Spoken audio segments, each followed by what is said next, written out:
Waiting Have we got YouTube, and there we go. Hello, YouTube. YouTube on with us? Hello, YouTube. We're a little bit early here. Yeah. 2 minutes. Everybody's 2 minutes until showtime. Everybody's out there waiting by the door to open, and we open the door earlier, and they have to put out their cigarettes and put away their cell phones. Cigars. Could be cigars. All that. They could have been listening cigars. to the cigar with Kaplowitz. Yeah.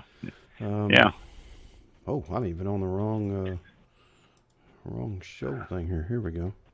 Wow, I was way off. Oh. I was in a different folder than my videos are on.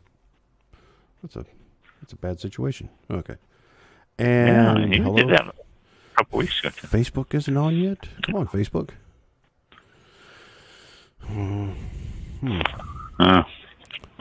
Maybe Zuckerberg's having a bad day. He just. It must be. It's on. Yeah. They're not connecting. I'm not hearing the ding from any of my electronics around me. Usually I get 1 minute until showtime. 1 minute. Usually get a blue light from. I don't see anything. Kmart. Yeah, that's it. That's a Kmart. Well, channel's on. Well, I don't know if we're gonna have Facebook or not tonight. Oh, wow. Yeah, I don't see them acknowledging yet. It'll show up eventually here. Maybe it got unauthorized. Every once in a while, you have to reauthorize the stream or something. I've had that happen. Oh, really? Yeah, a couple of months ago it happened, and I had to relog into Facebook and reauthorize that. Yes, we want to stream to it, and it's ridiculous. But wow, getting close to time here. Might have to do it again. Probably. Yeah, we'll stop looping. Yeah. Get that going just a little bit. All right. Well, I think we're ready to.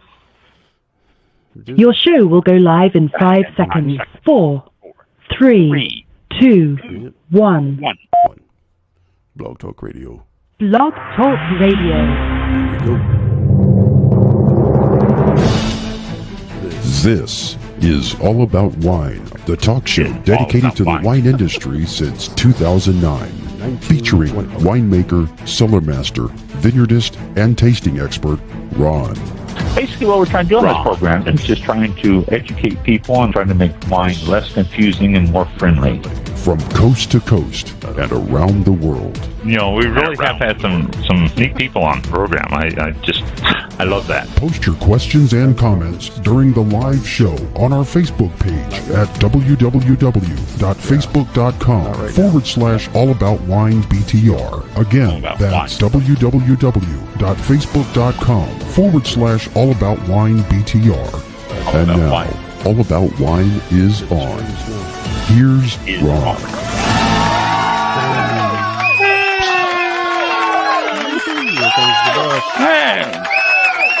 Thank you, those people. They gotta keep moving. A little chill in the air here in Florida. There is a chill. I know, bus people. I know.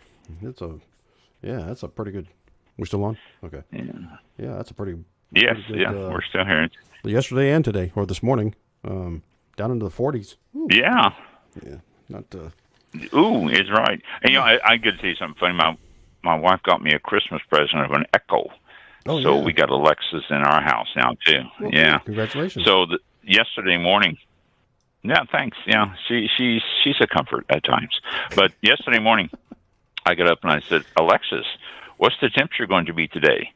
And she goes, the temperature today should be in the mid-60s. I said, wow, Alexis, that's cold. And she said, yes, it is, Ron. That cracked me up. Yeah, that's good. Yeah. Alexis understands that 60 degrees is cold. So. Yeah. But very cool. Yeah, I thought so. So we got it. Although she doesn't hear me part of the time. I've been asking her questions, and there's no response. I don't know what it takes, all that. But she's not always responding. I have to turn her off and turn her back on. So, But, yeah, I know. We'll figure it out eventually. Find out what's going on. It's better than listening Welcome to All About Wine. All the time. That's another thing. Yeah. Because sometimes those things, they scare me when they're constantly listening. We still don't have Facebook. They do too, yeah. I logged out, logged back in. And we don't. Nope, still don't have Facebook, but we have YouTube and Blog Talk Radio, and of course Mob Crush. I don't know if anybody listens on Mob Crush, but like to. I don't know. We don't have a counter or anything for Mob Crush. So maybe, Oh, wait. Oh, did I just hit the go live button again? Come on. Why did I do that? This isn't our first day. I might have just disconnected them. Anyway. You're still here, though. I was trying to open up the chat, and I accidentally hit the go live button. Well, it's still streaming, so I'm not going to worry about it. Anyway, welcome to the show, and here's Ron. Yeah. Yay. Welcome to the show.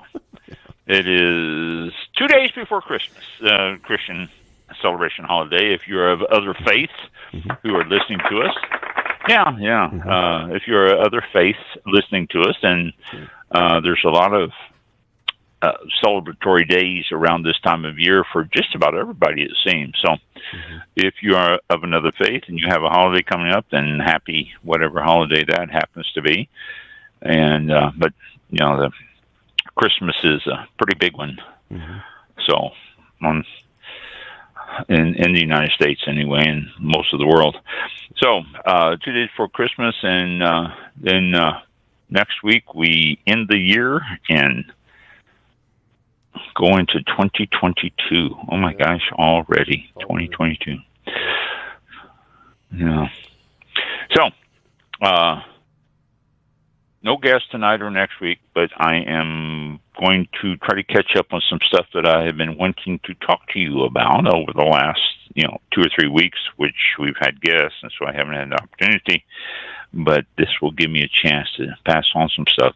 Before I forget it, our guest last week was Jeff from UndergroundCellar.com.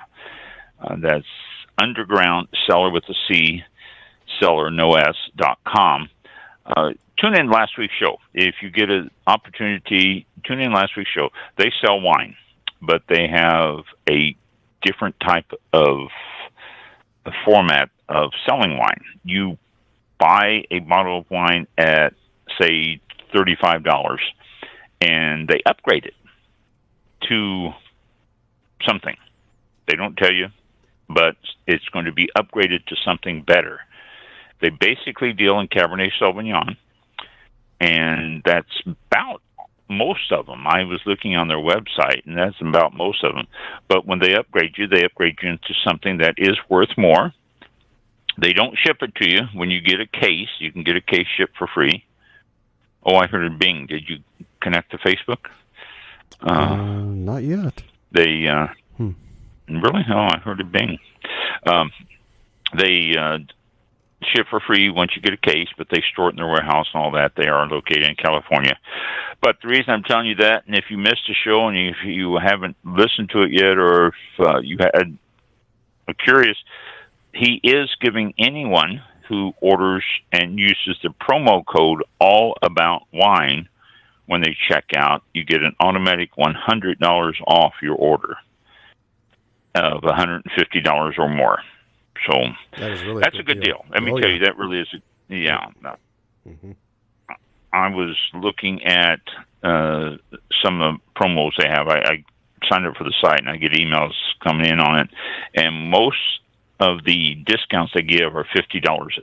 That's the biggest. And so $100 for the promo All About Wine is really a great discount. So if you are in the market to get yourself some cabs and start visiting the site, now's the time to pick it up. $100 off, $150 or more order, and free shipping once you get a case, so you don't have to worry about that.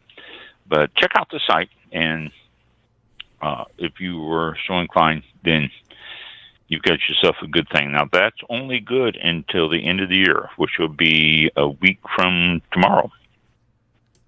So, yeah, if you're going to do it, do it.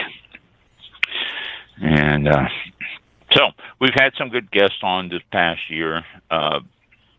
Some new ones we visited with some old ones again, which is always fun. Some of the old ones we're going to be visiting again, and some of the new ones will be visiting us again also. So it's always fun to have people back, and we will be doing that again in 2022, getting some people back to visit us a second time. Jim Laughlin, who's been on a couple of... Jim's starting to become a pretty good regular. He's been on 3 times already, and he's going to be back.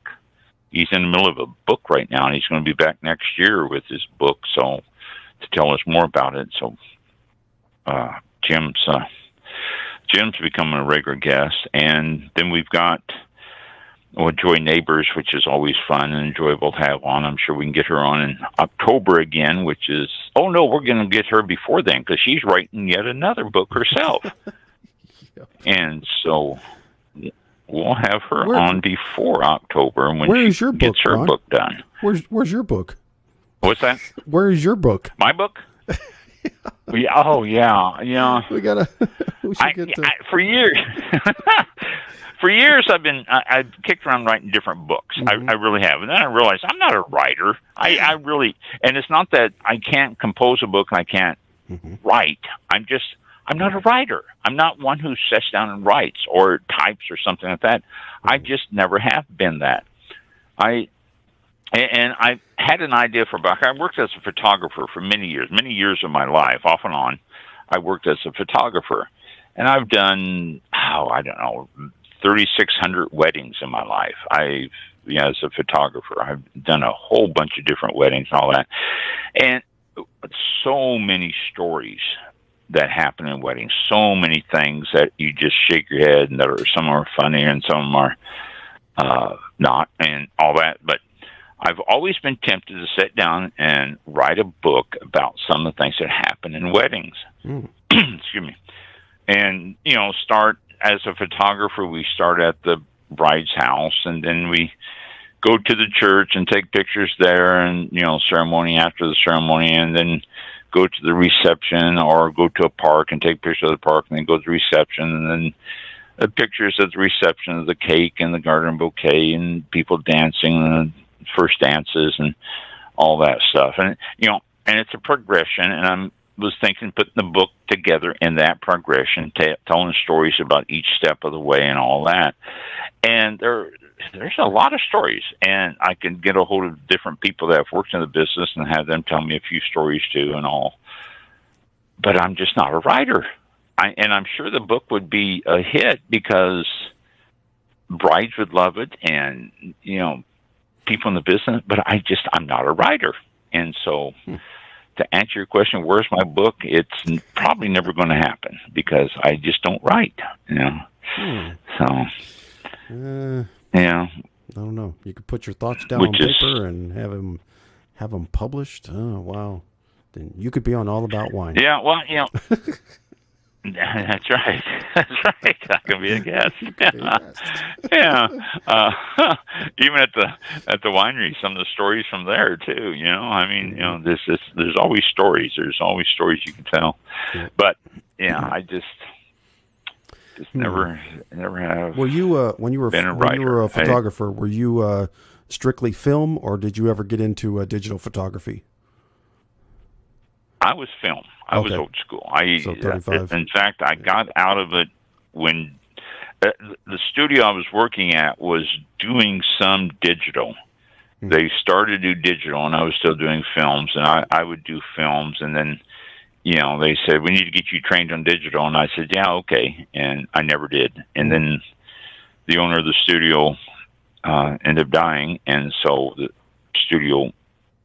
it was liquidated. His wife, his widow, liquidated it, and I never did do any weddings on digital. But and I know this isn't about wine, but I always like a camera that a film camera because I like that instantaneous picture. And digital now is almost to that point where it's instantaneous, but early digital cameras, you'd point the camera at something, you hit the shutter, and there would be that almost a second or more delay before it would take the picture. Yep. And that's, and when we first started doing digital, that's what would happen. And I would hate that because when something's happening, like on the dance floor or between people or stuff like that, you grab the camera, you point at him, you hit your shutter, there's the picture. You've captured it. Mm-hmm. But with digital, you pick it up, you point the camera at it, you hit the shutter, they turn around, they walk away, and you've got an empty wall. And I never did like that little delay. So I always was a film photographer, and I cried when Kodachrome was stopped being made, because it was one of the best films ever made. Yeah. And I cried when they stopped that. And then, but I used to use a 645 format, 6 millimeter by 4.5 millimeter film. So it was a bigger format film. But I just never got into digital on weddings and all that. So. Okay. Yeah. But, I've still got all my equipment, too. I really should sell everything, because I don't do pictures anymore. And I really should. I mean, with eBay available now and all that stuff, I should just put it all up on eBay and see if I can sell anything. Anybody out there wants to be a photographer with still photography or with film photography, there's some diehard email me. I've got a whole bunch of. Yeah, some collectors out there might be interested. Yeah, there's people out there. Just a nostalgia. Yeah, there's a lot of people out there that still like that film. Yep. It's not completely dead. There's a lot of film photographers out there. Yeah, absolutely. But those who go digital say, "Oh, it's the only way to go." You get instant picture. But people who do digital like to be able to take a picture of something, turn around, and show it to the people and say, "Do you like this picture?" And they go, "No, look at the funny look on my face." And boom, they do another one. How about this? Yeah, that's great. And so with film, you take a couple of pictures and hope that both of them are okay, or at least one. And you got to wait till it's developed, unless you're developing your own. Yeah, you develop it and all that. Yep. I remember there's been a couple of times when I've had incidents at a wedding, and as soon as the wedding was over, I'd run back to the studio and crank up the developing tank and get it all set. I'd run the film through just to look at it to be sure it was okay. And oh, good, I got that. And that, But with digital, there's never that problem. It's all right there. So, welcome to All About Wine. Yes. I'm sorry. I was just grabbing my camera stuff and saying, "Oh, let's talk about some lenses coming up in just a little bit." Lenses. What is an f-stop? Yes, f-stop. The f-stop's here. You mentioned Cap too, Kaplowitz, who was one of our guests this past year. I'm still with a group with them, and I've been on his show. He's recorded, and I've been on his show a couple of times. They're cigar guys. They all are cigar guys. There's like 7 of us in a group, and in fact, on a sad note, one of the guys, Frank, just passed away last Sunday.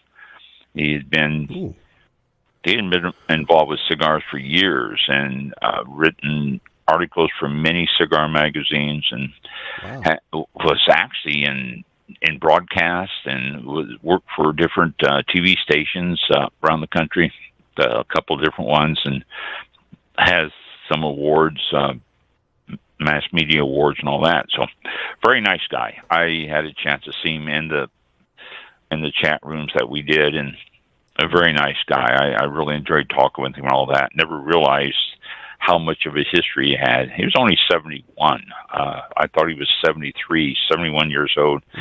Got cancer, and it went through him quickly. Within like 3 weeks. Oh my gosh. He was diagnosed. Yeah, it was sad.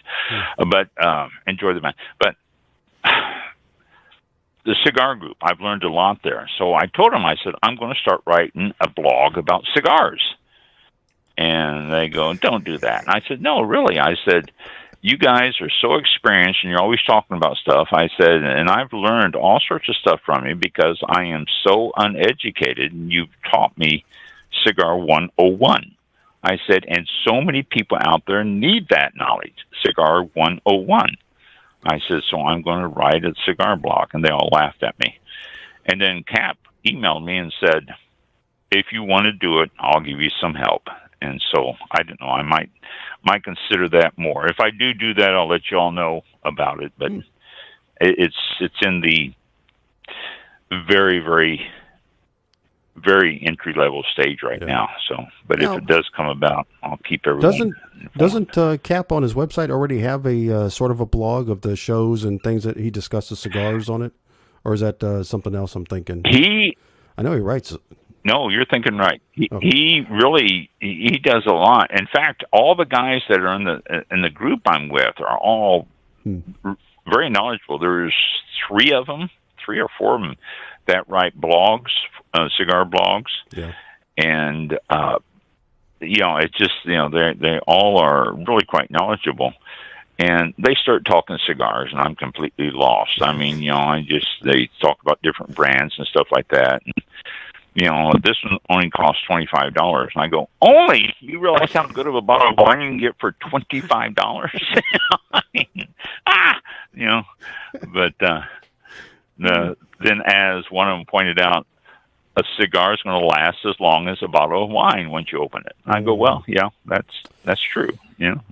Wow. You'll get through that bottle of wine just about the same speed as you smoke a cigar. So, but I've never walked past. I never walked past a room where people are hanging around and go, "Oh, wow, they're drinking wine over there."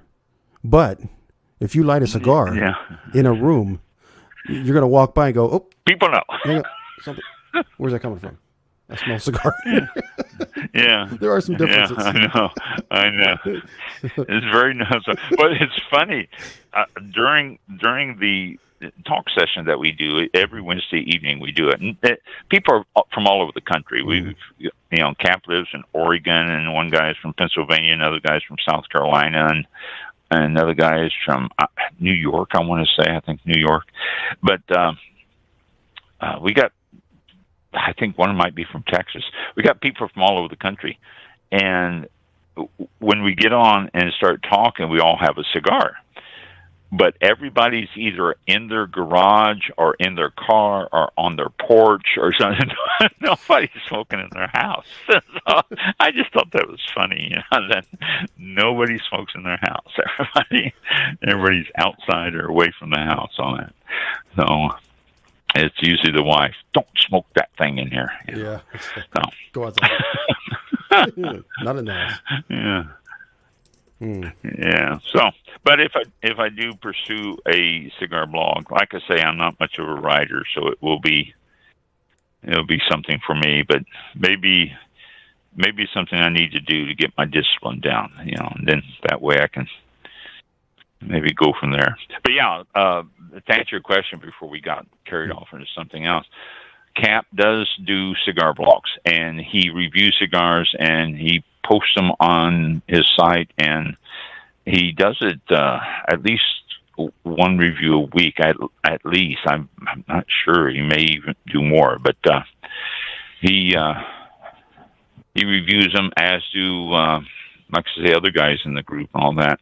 I asked him if I want to learn about cigars or sites, and they said just go to YouTube and type in cigar blogs, and he said you'll get a list of them more than So, I would just be another one on that list if I did it. Sure. So, absolutely. I don't know. Well, but Cap has won awards, so he's up there at number 1 on most of the lists of cigar blogs to listen to and stuff like that. So he is. Mm-hmm. Well regarded and well known, so that's a good thing. But it could be so it could be a different perspective coming from you. You got these people who have been smoking cigars for many years, and you're kind of coming up, getting your knowledge from your relation with Kaplowitz and his group. And so the perspective coming from you may be different than what they would get from somebody else. So there's always that, and hey, and that's try it. That's exactly what I'm looking at. Yeah. I mean, I'm a beginner too. Mm-hmm. Like he sent me, we exchanged a few texts back and forth, a few messages, and he said there will be a time when you're going to have to distance yourself from your followers, because you're going to have to be able to lead them and show that you have the knowledge. which is true. I understand that, but we're all right there at the beginning right now. I mean, simple things like ring size and the length and little things like how to snip the end of the cigar. I mean, I was cutting mine too much. You only need to do just a little bit, and I never realized that. I was always cutting it too much. When I showed him, about a month ago, I said, "This is how much I'm cutting the top off. Is that right?" And all of them went, "Oh my gosh, no!" And I mean, I had no idea. Nobody ever told me, and so so these are things that I'm looking at on the blog. So, and same thing with my humidor. My humidor was too humidoring, too high. I had the moisture up way too high. Oh, wow. And they started to joke with me about the fact that you have to wring out your cigar before you lit it, and I'm surprised it would even light with with all the moisture in it and all that. And I had no idea. Nobody ever told me. I always thought the humidity is supposed to be up high, and they said no, these things should be down in the 60s. And dry them out. I always thought it was higher than that. Dry your cigar out. So I mean, these are things that I think people just don't know. And whenever you read these cigar blogs and stuff, they'll review a cigar, they'll review a group of cigars, or they'll talk about a manufacturer or something, but they don't tell you just some basics, and that's what I'm looking at. These are basic cigars, and not everybody's going to go out and spend $20, $25 for a smoke. They're going to try to stay down cheap, below 10, if not below that. Yeah. And it's similar to wine. It's similar to wine in that case. If you've never knew about wine or anything, and you haven't listened to the show for any length of time, you don't want to start with that $50 bottle. And so you're going to go to Walmart, and you're going to just pick something up and go, "Oh, this is $9.99. I'll try that."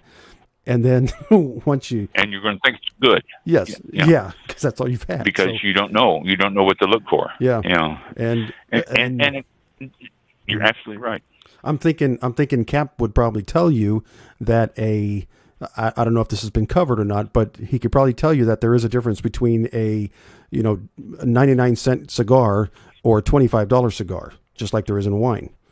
So I don't know. Yeah. It's just one of the things there you is. cover. You pay for quality, and that's just, and it comes out in cigars. And it's the same thing, when I mentioned in the show last night that I'm thinking about a blog, and one of the guys says, okay, I was smoking an AJ Fernandez nightcap, I think it was, and they said, okay, describe the cigar to me. And I'm going, okay, and I described the size and all that. And they said, no, what are you tasting? And then it's like, oh my gosh, I never, but it's the same as wine. You look at little subtle things and all that. So so I might do a blog on that and see if I can't share some of my lack of knowledge with other people who have lack of knowledge. And I think people will enjoy it more if they know really what to look for in the different types. I mean, there's things like Connecticut wrappers and endurance cigars, and there's all sorts of stuff that are just basics that make a difference. And so didn't know that. Okay. So interesting. But first of the year, I will make a decision if I'm going to do that or not, and if I do, then I will immediately share it with my All About Wine peeps and let you all know. Sounds good. Yep. You started something good. So, maybe, and maybe you want to spend some more time with me on another show. Maybe we can even do a blog talk radio segment. instead of for an hour, because I wouldn't have an hour to talk about something, but maybe a half-hour segment once a week or something. So, well, our half hour is done for tonight. We'll see you all next week. Yeah, that's it. And I might be able to talk about wine on that show, on cigars on this, and across. I don't know, but it's just something to look at for 2022 here. Mm-hmm. It's something that we've been doing this now. 2022 will be our 13th anniversary doing this show, so maybe a little diversification might behoove us. Anybody out there thinks I'm blowing it out the rear, then let me know. I mean, if you don't think it's a good idea or something, then I will be happy to listen to people. I don't know. It's just something I'm just kicking around because I'm talking to these guys weekly, and I'm learning a lot of stuff, and I'm thinking, most people don't know these things, so that's why I'm doing it. But anybody out there have strong feelings one way or the other, to think I should just butt out of the cigar thing, or if I should do it or something, drop me a connection on Facebook, or drop me an email, allaboutwine101.com. And I'll appreciate any comments that you might have. So, all right, let's talk about wine a little bit here. We've used the first half hour talking about cigars and photography. Now we can talk about wine. Mike and I were talking before the show about wine holidays, and not really holidays, but celebration days. Like National Drink Wine Day and National Cab Day and all that. There's all these different holidays and all these different things, and there's different months designated throughout the year. And I've got a calendar here. I will share at the beginning of each month what is that month. I'll probably remind you throughout the month. And certain holidays, wine holidays, come up throughout the month. I will remind you of those so you can imbibe in the proper wine on the proper day and all. But I opened up my calendar to give you a preview of what was coming up the first of the year, and I realized that January was empty. There's no holidays, no celebratory month. There's no holidays, wine holidays, or anything. So I started to look on different sites, and there was none on any site at all. Found this one site. What is this? This is the Wine Dream .wine. Ooh, they even got a .wine as their thing. You can get that now. You all know that. But it said January, quote, sadly, no wines to celebrate other than the leftovers from Christmas and New Year's Eve. So no January. To me, that just seems unbelievable that they would not have a celebration for something in January. Excuse me. So I will continue to look and see if I can't find maybe some obscure celebration of an obscure grape, or I don't know, an old holiday that has been forgotten. I will search, because it seems to me like there really has to be at least one holiday in January. Although next Friday we'll talk about the champagne night, the big one of the year, although you should be drinking champagne all year long. I've said that over and over again. Okay, so much for that. Remember when I used to tell you what foods to pair with throughout the week? I used to get this in a magazine, and they used to give me a little calendar of food days. And for some reason, I stopped getting the magazine, and I wrote them and I said, hey, I'd like to get this magazine. Can you continue? I never heard from him. I'm getting it. A week ago, they sent me the December issue, and then today I received the January issue, and sure enough, there was those pages on there with the different holidays and different things coming up. So I was thrilled about that, because now I can pass on to you different things that you can celebrate throughout the year and open a bottle of wine for each one, which as if we really need an excuse to open a bottle of wine, but this gives you even more of an excuse, if you will. So that starts January actually next week, because January starts Saturday, a week from this Saturday. So that will start next week. I'll start telling you the holidays coming up. A wine company, Pelé, P-E-L-E-E, Pelé Island Winery, has a line of wines called Lola, L-O-L-A, Lola. And they are all in the aluminum bottle format.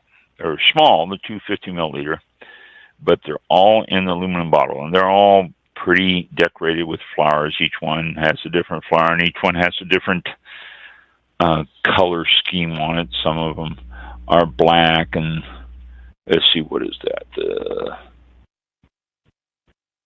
One that doesn't say, Seco is in the black. Cabernet Sauvignon, Cabernet Franc blend is in the white. Pinot Grigio is in the pretty light blue, and sparkling rosé is in a black with red roses. They are all Lola. It's out of Canada. The wine itself is Canadian, Ontario. But the key to it is that they are actually aluminum bottles. And it's interesting because I've been hearing for a long time that they're talking about doing aluminum bottles, and this company has really actually jumped in and is doing it. They are all in the, I could say, the 250 milliliter bottles. One exception is the 250 milliliter slim can format for its blush sparkling rosé, and that's a little bit different shape, but they are available. Trivium packaging is printed all these bottles, and they are out there. So it's, let's see, Pelé Island Winery offers this Lola line and the 250 milliliter aluminum bottles on its website for $65.40 for a variety pack of 12, or single bottles are $5.45 a piece. And if they are coming out of Canada, then the shipping costs and all that to get it across the border is going to end up being almost as much as a 12-pack anyway. So see if you can't find them at your local wine shop, and if they can get them in there. That would be cool, though. They're basically single serves, and it's a screw cap. So you can take them to the beach with you, or you can take them to places that do not allow glass bottles, which is a cool thing on that. So it's, again, Pelé, P-E-L-E-E Island Winery. It's southern island, largest island in Lake Erie, and it's at the southernmost inhabited point of the country of Canada. So there you go.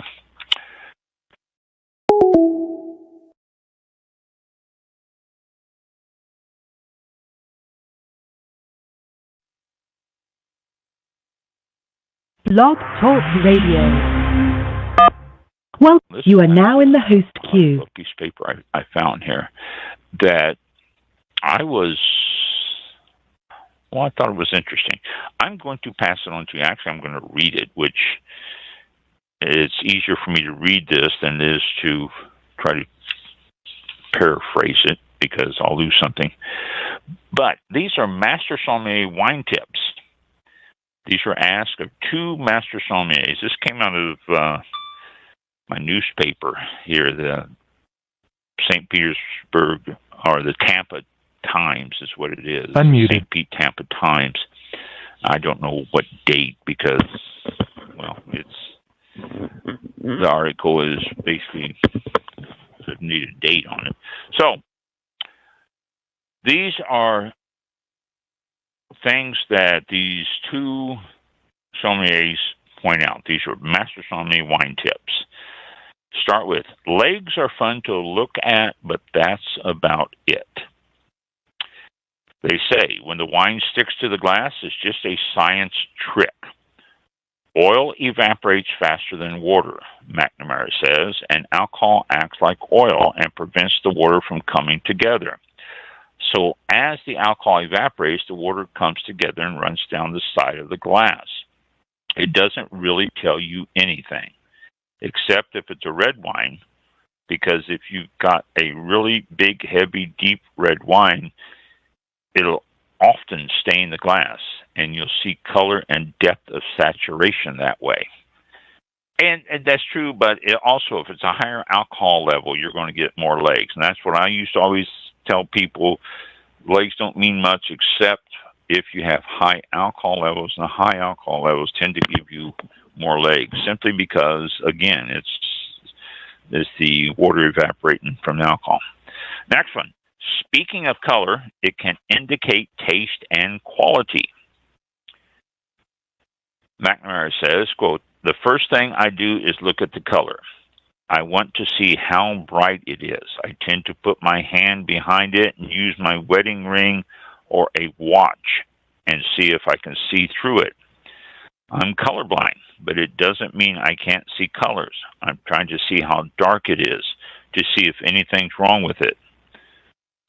And he said he decided the wine we were drinking looks nice and clean. It's bright. It's reflecting really well.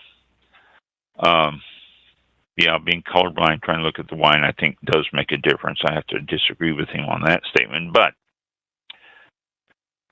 I always look down through the glass myself. Look at the top of it and look at my fingers down at through the wine. From the top of the glass. If I can see my fingers very well, outlines and everything, usually means it's a lighter wine. If it's dark enough, the color's dark enough and it obscures your fingers a little bit, then, that's usually a good thing. They say, now swirl. Quote again, the geeky term is volatilizing the esters. As mentioned, the alcohol evaporates, and when you swirl it, you give a greater surface area to allow the alcohol to evaporate. But attached to the alcohol are little flavor molecules and smells, which actually should be said aromas, because smells what your nose does and aromas what your thing. When you swirl, you're allowing more of that to go into your glass. And the reason we have these curved glasses is to capture that aroma. We always say to smell like a dog, which is in really short, clean sniffs, because you get more. I never done that. That might be an interesting thing. I'll have to try that. This is a hint that I tell people all the time. Put your hand over the glass, then swirl again. Now, instead of that alcohol going out into the world, he says, it's staying in the glass, and when you stick your nose in, it's even more intense. The aroma is, yes. I tell people, if you're not picking up stuff, put your hand over the glass, swirl it with your hand over it, and then just move your hand a little bit and smell it that way while all the aroma is captured inside. And it really does give you a much better example of what you are picking up in that wine, as opposed to letting a lot of it fly out of the glass. So it's a good trick to do. Next, he says, smell for clues. How intense is it? Is it really floral? Is there something that really sticks out in it? And then I'm looking for fruit. And this is where people tend to get tripped up, because we spend all of our lives going to school, and in none of that do we ever learn, or are we ever taught, how to use our nose and our mouth to identify things. This is part of what makes wine so intimidating, is that we think we should be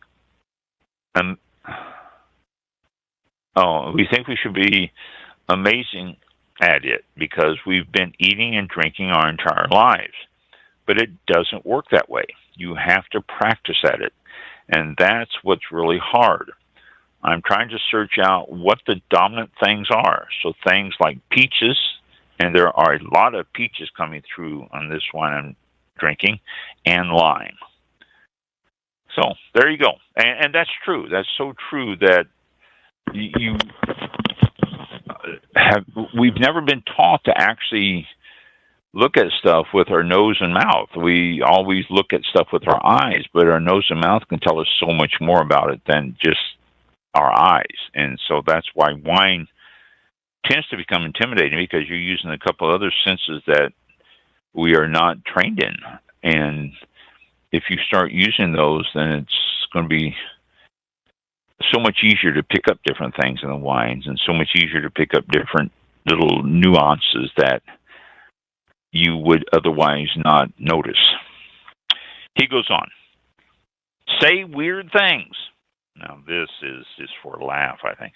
It says, I tend to say things that are a bit out there because I want to make them laugh. Okay, there you go. McNamara says that.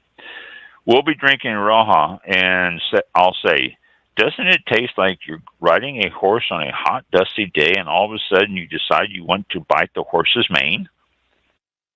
Oh, wait, but that's exactly what it tastes like. It's amazing the power that visualization can give you. I used to do this in the class when I taught classes. I used to do this. I tell people to close your eyes and swirl the wine, smell it, and then think of a big, lush field where there are flowers growing up, and you're walking through the field, and you're picking up this aroma of clover that's coming out. I said, now smell the wine, and you're picking up clover.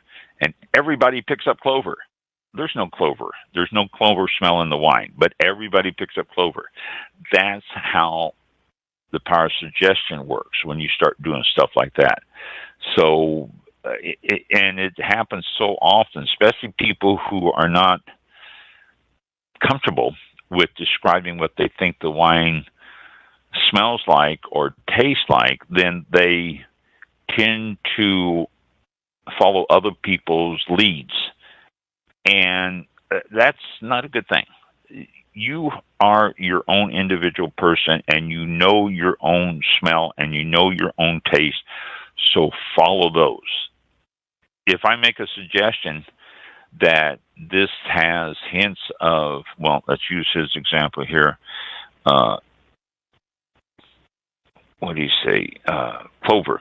If I make a suggestion that this wine has a smell of clover in it, and you don't get the clover, that's okay for you not to get the clover. If you pick up something else, say you pick up hibiscus, then that's okay. And if I don't pick up hibiscus, that doesn't mean you're wrong.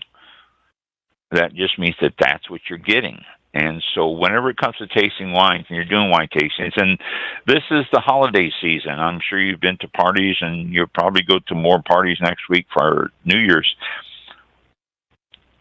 You're not wrong in what you're tasting and smelling. That is your taste and smell. It may be subtle. It may be something that other people don't get. That's okay. That's completely all right. If they don't get it, that's completely all right if you don't get what they're saying. It's just what you're used to. I've always said also, and this applies here, if you have never smelled something and somebody suggests that this is what this smells like, you're not going to be able to get it because you've never smelled it. You cannot relate to that smell, so therefore it's not going to pop up in your head. It's not going to ring a bell. So, and you can refer to obscure smells all day long. I mean, this smelled like my grandmother's bathroom after she cleaned it and put up that little smelly thing. Okay, great, wonderful. It may smell like that, but nobody else is going to understand what that smell is because nobody else has been in your grandmother's bathroom after she's cleaned it and put up that little smelly thing. So, it's okay to, if that's what you're smelling, that's great and wonderful, but don't expect anyone else to. And if you have not smelled something and somebody suggests this is what it smells like, then you're not going to understand that either. So be true to your own aromas. Be true to your own taste. Be true to your own self and what you know. If you don't pick it up, if you don't know it, don't beat yourself up over it. That's you. That's okay. That's fine. All right. It says, it's fine if you don't get it. Well, then he says on the next one here, I think people are a little too caught up with exactly trying to be correct instead of just having fun. And there you go. Wine's fun. No reason to beat yourself up on it. Then he says, expensive does not always equal better. This is Pickrell says, quote, drink what you like. It's a personal experience, and it's about experimenting with different types of grapes and different regions and having an understanding for your preferences. And that's it. You know, if you like California Cabernets, then drink California Cabernets. Don't stay with one type all the time, but try different ones, and you'd be surprised. Some of them you may like, some of them you may not. And then the last one here says, a finicky child might be a future wine pro. Quote, you have to have a natural, inherent ability to smell and taste well to be a sommelier, Pickrell says. In hindsight, I was probably the pickiest child on the planet. I think I was born with an acute sense of smell and ended up falling into this line of work, which you can train yourself. Yeah, that's true. You can probably be picky and all that, but I honestly believe you can train yourself to pick up those too. You don't have to be born into it to be a sommelier. You can actually train your nose and your knowledge into picking up that stuff and understanding that. So, all right, I saw that. I wanted to share that with you. It's just things, again, it's just some basic wine stuff that you really should, not beat yourself up over it and just, enjoy it. Okay, a few quick things here. Some things that are a little bit older, but things I wanted to share with you and tell you about. Let's see, I will find them. Back in August, the middle of August, there was some deadly wildfires going on in southeast France. It was affecting, well, let me tell you a little bit, more than 1,200 firefighters and a dozen aircraft was trying to contain blazes that claimed 2 lives over 7,000 hectares of land close to vineyards. And so it did create some smoke taint in the areas, and it also burned some vineyards, some grapevines. So this was in France back in August. Update says still in shock after the forest fire ripped through the area, but the fire is out and they are recovering 2 lives lost, but those were firefighters. There was no life lost around the vineyards or in any of the homes, and everything has came back to normal by now. 27 smoke inhalation injuries too, so it was a pretty nasty thing. But this was in France. What part of France? South France. So that happened back middle of August, toward the end of August, which I never had an opportunity to pass that on. I should have done that right away, but I did not. I'm sorry. Is that all I wanted from this page? I think so. Yeah. Okay, let's go on to the next page. Like I say, I've got a lot of these that I have stacked up on myself here that I want to tell you about. Cornell University has developed robots that can identify grape diseases. which is really cool. These robots go through the vineyard and they can identify if your grape has a disease or if it's something that is just something that's benign. They don't have to worry about and all that. And these robots can let you know. And it's hooked into computers. It feeds it back, feeds you how to treat it and all sorts of stuff. So it's really a cool thing. Aluminum packaging gaining attention in wine country. They're looking at using aluminum, like I just told you about the aluminum bottles coming out of the southern part of Canada. It's happening also. They're looking at it in California. It's not in use yet, but it is starting to attract attention for a lot of people. So we may see more of aluminum being used. 2 new AVAs in, Southern California, the Los Angeles area. Let me click this out of here because it's covering up my screen.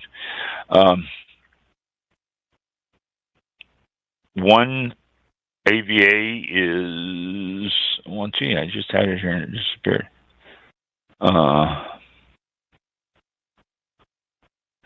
Let's see. The Palos Verdes Peninsula American Viticulture Area. Palos Verdes Peninsula with an ocean breeze that is southwest of Los Angeles. It's a peninsula just southwest of Los Angeles. Weather for Chardonnay and Pinot Noir. So that is one of the new AVAs. And the other is,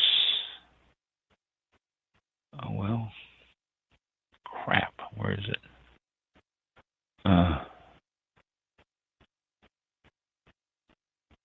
This just talks about Palos Verdes. It doesn't talk about the other one.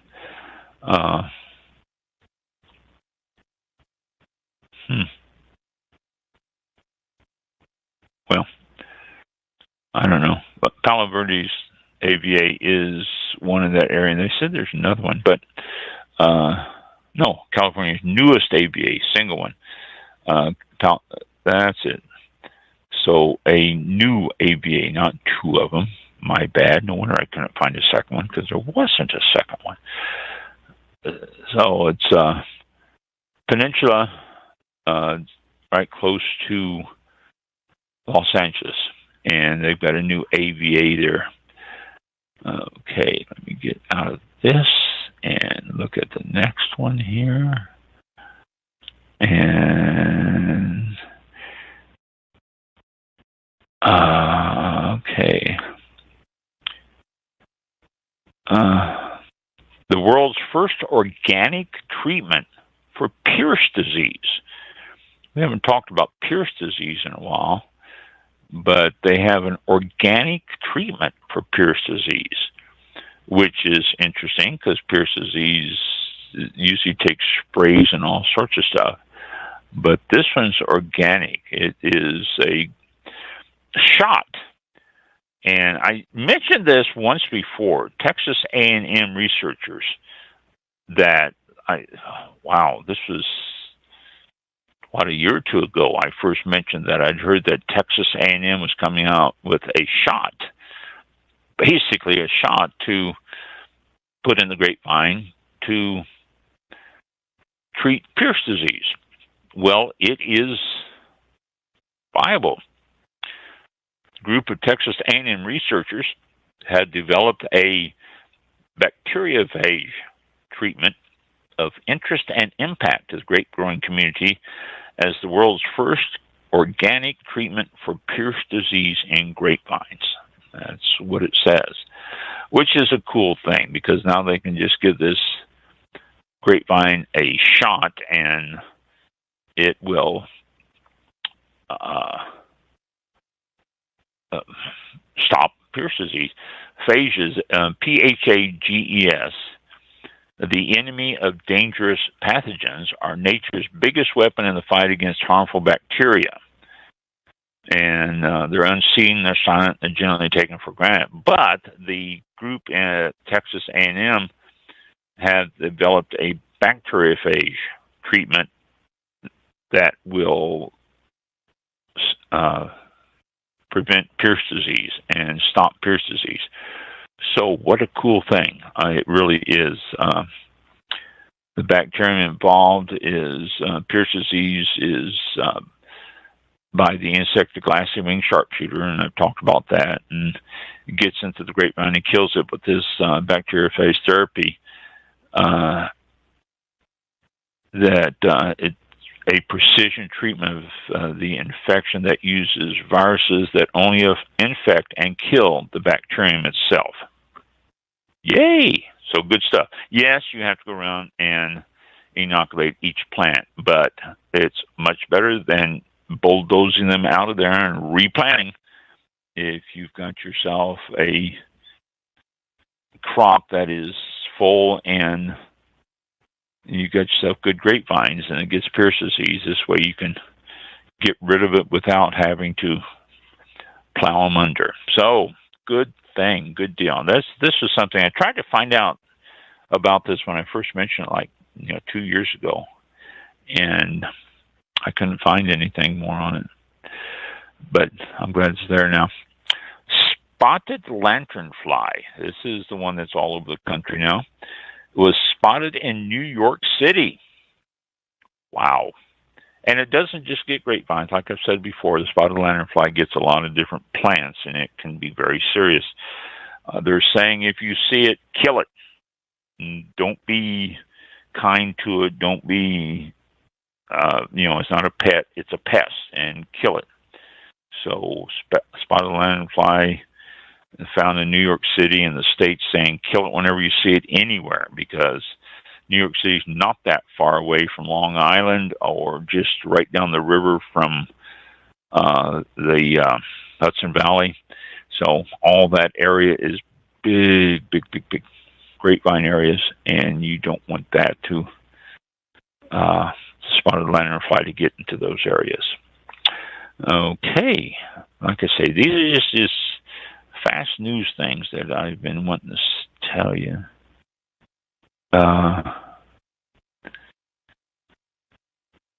Okay, organic, good for the planet and for sales. Okay. And the reason I brushed that off is because, well, let me find this article. I know it's good. 8 o'clock, but still, let me find this article and tell you about this, okay? This isn't that long. I'll read this to you in the show after this article. But this is from Tablas Creek. It's Tablas Creek blog, and you can subscribe to it if you want to. It's really interesting. They do some very interesting articles, and they talk about Tablas Creek and all that. Tablas Creek is located in Tuscaloosa, I think, but they have vineyards around in Sonoma and Napa, if I remember correctly. But this article is written by the wine maker. Yeah, I don't see his name right now. But let me read this to you. This is a good example of the organic program. The article states, new on the Tablas Creek blog, fruit snacks, organic wine, and the dilemma of, quote, made with, end quote. Now, I'm just going to read this through to you. I'm not going to editorialize or make comments, which I probably will anyway because I can't help myself. It says, the Welch's Fruit Snacks box is a great example of why I find the U.S. National Organic Program, or NOP, wine standard problematic. Seems like a leap? Bear with me. There's a picture of the fruit gummy bears. It says, these fruit gummies say made with real fruit. And they are, but also a lot of other stuff, like corn syrup, artificial flavors, and red 40. The phrasing, made with, is pretty clear in this case. This product contains real fruit.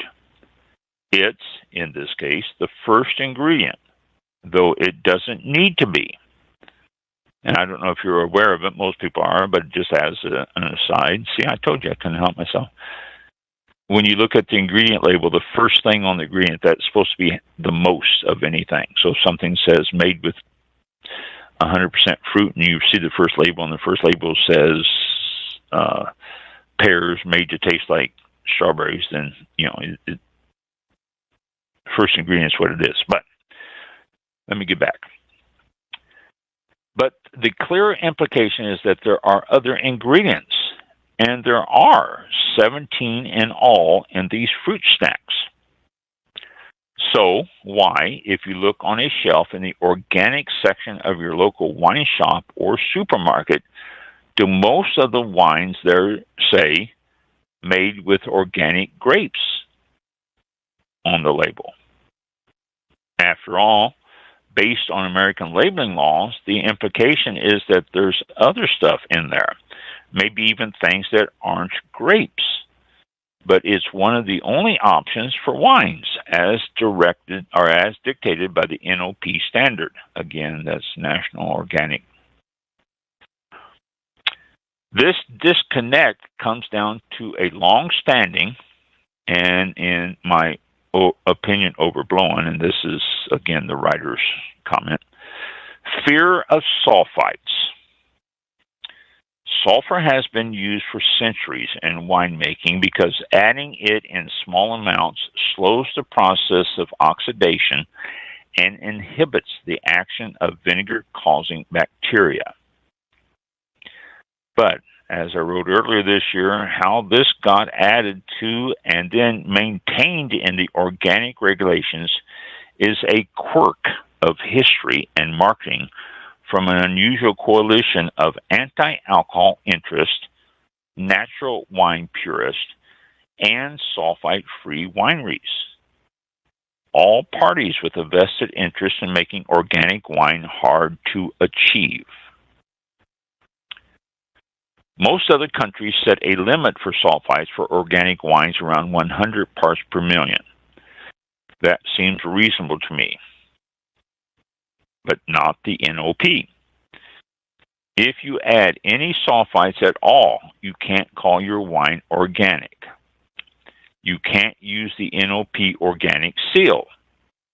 Instead, there is a specific line in the NOP standards that says any use of added sulfites makes the wine only eligible for the made with labeling category. May not use the USDA organic seal. Okay, there you go. There's a line there for that. And again, let's address this sulfites amount, 100 parts per million. I never took mine above 70 parts per million. Most wineries keep theirs down below 100 anyway. It's very rare that you go up that high. Some of them punch it up higher if it's going to be in the bottle for a while, but most wineries don't have a whole lot of sulfites.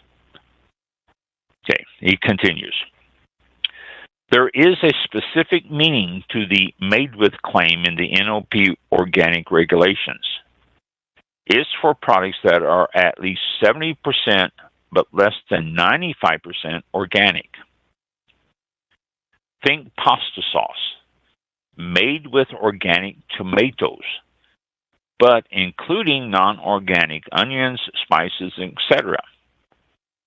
By contrast, the organic standards require that 95% or more of the finished product be from organic sources. Those products can use the organic seal. A wine from an organic vineyard with 100 parts per million sulfites is 99.99% organic, but it's not eligible for the organic seal. This may seem an historic worry, but the fact that American organic wine is forced to be sulfite-free makes many of them short-lived and unstable. And that's what sulfites used for, to stabilize wine and let it shelf life, extend shelf life. It's not going to hurt you. It's not going to give you a headache. It's not going to kill you. It's not going to do all this other stuff that sulfites blame for. It just extends shelf life. That's it. That implies to consumers that organic farming makes unreliable wine and reduces incentives for wineries to farm organically.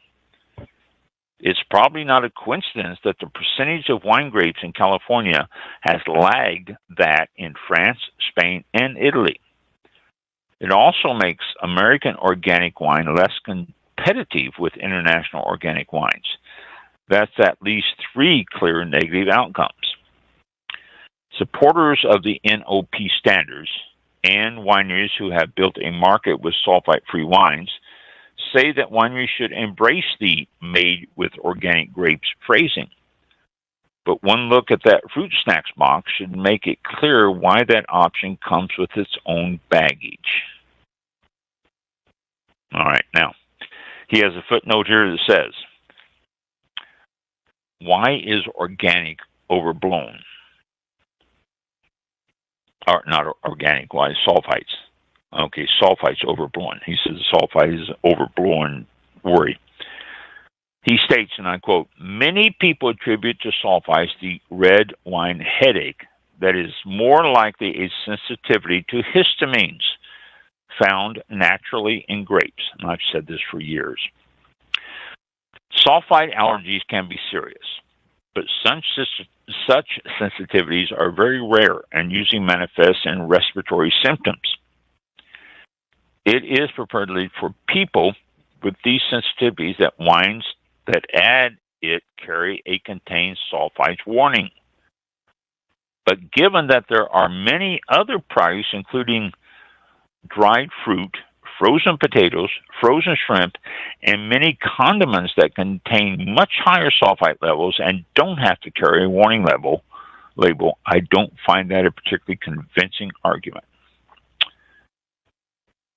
So, there you go. That's it. That's the article. But it boils down to the fact that when you're going out and finding organic for wine or made with organic grapes, don't shy away from it, because that may be exactly what you're looking for. And the only difference is that it's got sulfites added to it, because your government wants to take care of us and be sure that, we're healthy and happy. So, yeah, that's it. So, there we go. We're done for the night, and everyone have yourself a very Merry Christmas and the holiday season here. We'll see you next week before the end of the year. Talk a little bit about champagne, because that's when most people drink it. But yeah, well, it's like you can drink it other times. You don't just have to pop a bottle of when that's right. when it's the end of the year. It's good all the time. So true. don't get that. Very true. Very true. Yeah. So. Yeah, no. People think it's a celebration drink, and it isn't. You can have it anytime. But we'll talk about champagne and different alternatives next week. Mm-hmm. And we were talking about Wine Spectator magazine before the show, because I got my first 2 issues here, and I went to the back page, and they have Byzantine Behemoth, about the 1,500-year-old winery discovered in Israel, and then I went back on my notes, and we covered that on October 21st. So I had all this. I was reading through the article, and I go, "Oh, this is pretty good." But I remember reading or hearing about this, and I said, "Let me check the show notes to see if it actually was something we talked." And sure enough, back on October, you already covered that. So I'm like, "Oh, there goes my plan." So, hey, like, we're cutting edge here. Yeah. We are cutting edge. You had that, and I just got this on the end of the year top 100. Edition. So I was like, well, this is something new. And then I go, wait a minute. No, that sounds familiar. And sure enough, we already covered it.